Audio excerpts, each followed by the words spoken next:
नमस्कार welcome back to my YouTube channel. आज मुझे आपन सहित शेयर करने नहीं आसी चिकेन दम बिरयानी। बिरयानी प्रायतः समस्त को खाइबा भल लगे। कौन सी फूड कलर बा सेंट यूज न करी पूरा सिंपल वे रे घरे थिबा जिनिस को यूज करी अति सहज रे केमिति चिकेन बिरयानी तैयारी होई परिबो ताहा मु आज तैयारी करी आपन को देखाइबी। सेथिबाई वीडियो रे शेष पर्यंत जोड़ी रुहंतु। आशा करी आज भिडियोटी आपन को भल लगे। भल लगे वीडियो को लाइक करूँ, शेयर करूँ एवं चैनल रे नुआ थिले सब्सक्राइब निश्चित करूँ। ताहले डेरी न करी चलंतु स्टार्ट करिबा आज रेसिपी।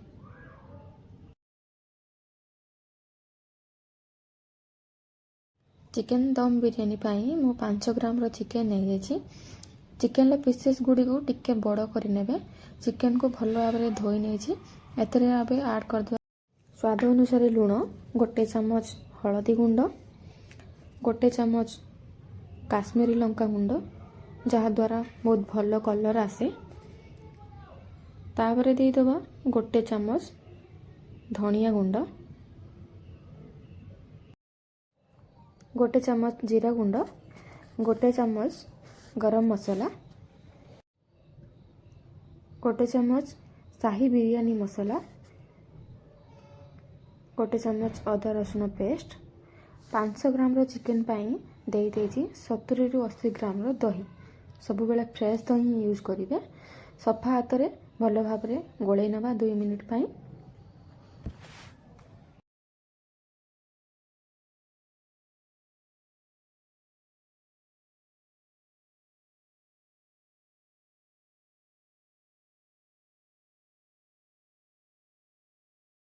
चिकेन एठी भल भाव रे मैरिनेट हो गलानी। एबे याकू साइड करी रखिदेबा घोड़े की 30 मिनिट पाए।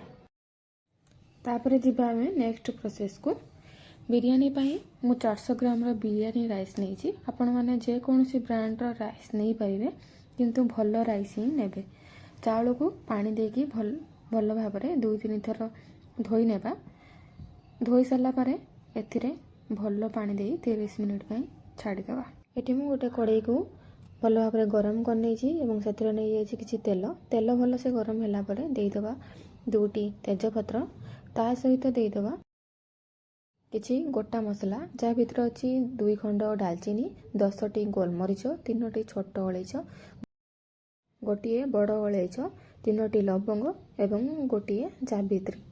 ए सब मसला गुडी को भल भाव रे टिके भाजी नबा।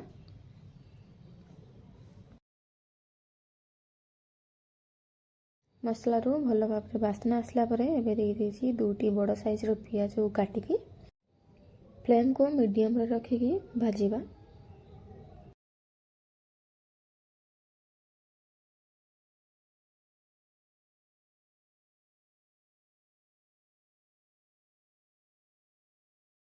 एठी पियाज रो कलर चेंज होई आसिलानी। एबे मु एठी 4टी कंचा लंका को काटिकी देई देछि। तापरे देई दबा 1 चामच अदा रसुण पेस्ट। भल भाव रे मसला को कसी नेबा।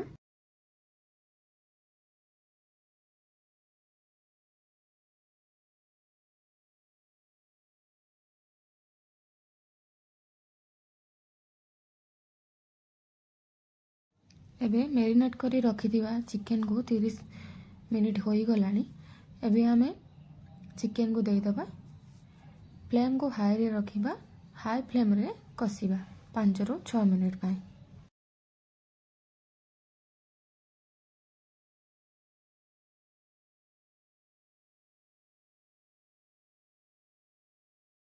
किछि सेकेंड गैप रे घोड़नी की घोड़ाउथिबा एवं घोड़नी को बाहर करी भल भाव रे कसी नेबा।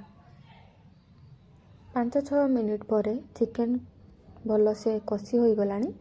एबे हमें जेउ जगह रे चिकेन को मैरिनेट करी रखी दिले सेही जगह रे हाफ ग्लास पानी देई दबा एवं ताकू धोईकी सेही पानी को चिकेन ले देई देबा एवं मीडियम फ्लेम रे 10 रु 12 मिनिट पाई सिझिबा पाई छाडी देबा। अधिका पानी देबे नाही काहेकि ना हमको चिकेन को पूरा सिझेइबार नाही, केवल 70 रु 80% कुक करिवार अछि। ता भितरे हमें राइस रो प्रिपरेशन करनबा। बिरयानी राइस पाई सब बेले बड़ जगह नेबे एवं अधिका पानी देबे। पानी गरम होला परे किछि गोटा मसला ऐड करदबा जोंतरे अछि 2टी दालचीनी 10-12टी गोलमरीच 4टी छोट अलैच गोटे बड़ अलैच किछि जावित्री 6टी लवंग एवं 2टी तेजपत्र। मसला गुड़ी को भल भाव गले नवा तापर देदबा गोटे चम्मच लुण देवा द्वारा बिरयानी साइज अलणा लगे चाउल जमी परस्पर सह लगी न जाए से देदबा गोटे लेंबूर रस पानी भलसे फुटी गला परे एबे आमे गोटा मसला गुड़ी को बाहर कर नबा कहीं ना एगुड़ाक भात रे रहिले बिरयानी खाइला बेले पाटी को भल लगे ना। तापरे एथिरे देदबा पुदीना पत्र जहाँ द्वारा बहुत भल बास्ना आसी थाए एवं किछि धनिया पत्र।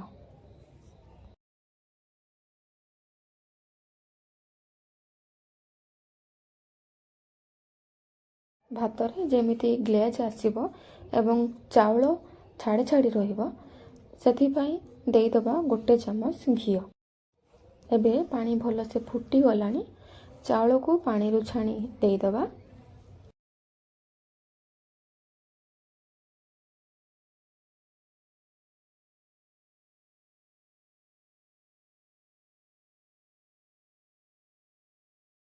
गोटे थर डांगई देवा कहीं अधिक डांगईले चाउल भांगी जाइपारे।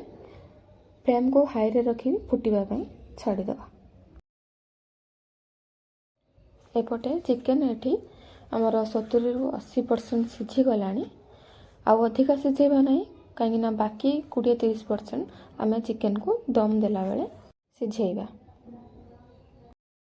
आपण मानक पई एठी गोटे टिप्स चिकेन ऊपर को जो तेल बाहरी आछि से तेल गुड़ी को आम गोटे बाउल रे कलेक्ट करनबा।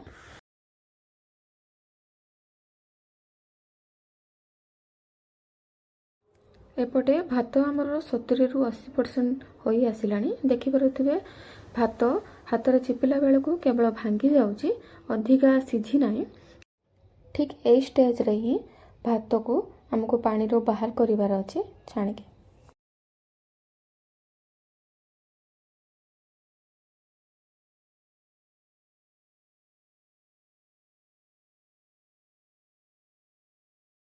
एबे मु चिकेन को गोटे डेक्ची को बाहर कर नहीं अधा चिकेन नहीं जाइए आउ अधा लेयरिंग रे परे देवा। एबे ता ऊपरे देदबा अधा भात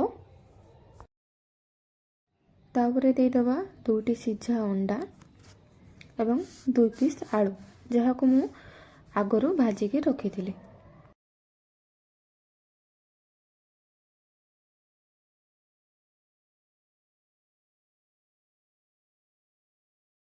एबे देदबा किछि कंचा लंका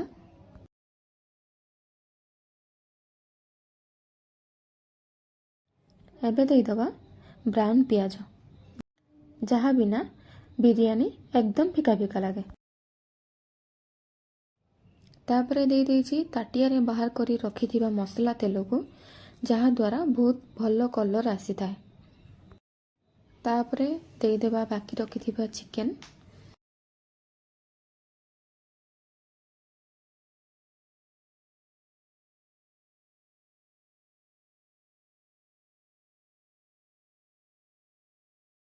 एबे देदबा बड़का भात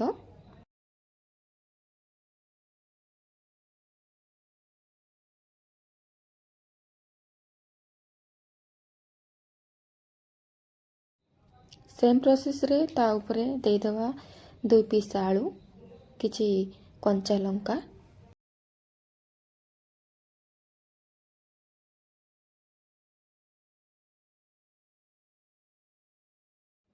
आ बड़का पियाज को भल भाव में स्प्रेड करी देदबा।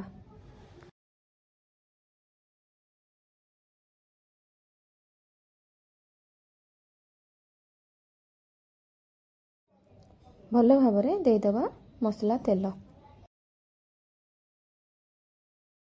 एबे देदबा ता ऊपरे गोटे चम्मच शाही बिरयानी मसला ता ऊपरे देदबा किछि कटा पुदीना पत्र एवं धनिया पत्र।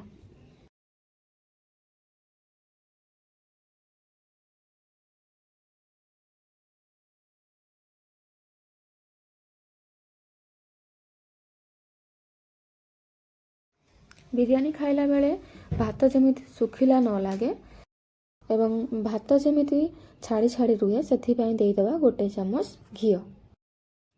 ତା ଉପରେ ଆଲୁମିନିୟମ ଫଏଲ୍ ଦେଇ କଭର୍ କରିନେବା ଭଲ ଭାବରେ।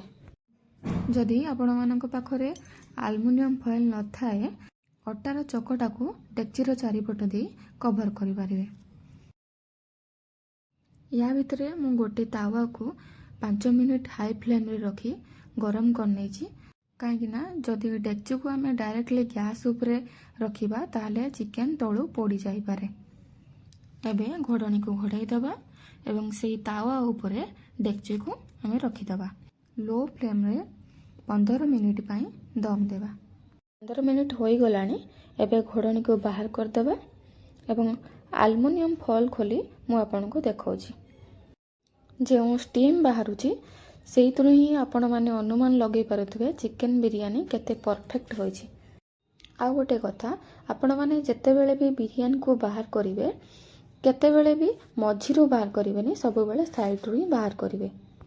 ଦେଖିପାରୁଥିବେ ଚାଉଳ ଗୁଡ଼ାକ ପୁରା ଗୋଟା ଗୋଟା ହୋଇ ରହିଛି। କୌଣସି ଆର୍ଟିଫିସିଆଲ କଲର୍ ୟୁଜ୍ ନ କରିବି କେତେ ସୁନ୍ଦର କଲର୍ ଆସିଛି। ବିରିୟାନୀ ପୁରା ପରଫେକ୍ଟ ହୋଇଛି। ଆପଣମାନେ ନିଶ୍ଚୟ ଥରେ ଘରେ ଟ୍ରାଏ କରନ୍ତୁ। ପୁଣି ଦେଖା ହେବ ଗୋଟେ ନୂଆ ରେସିପି ସହିତ। ରହୁଛି। Bye bye, take care.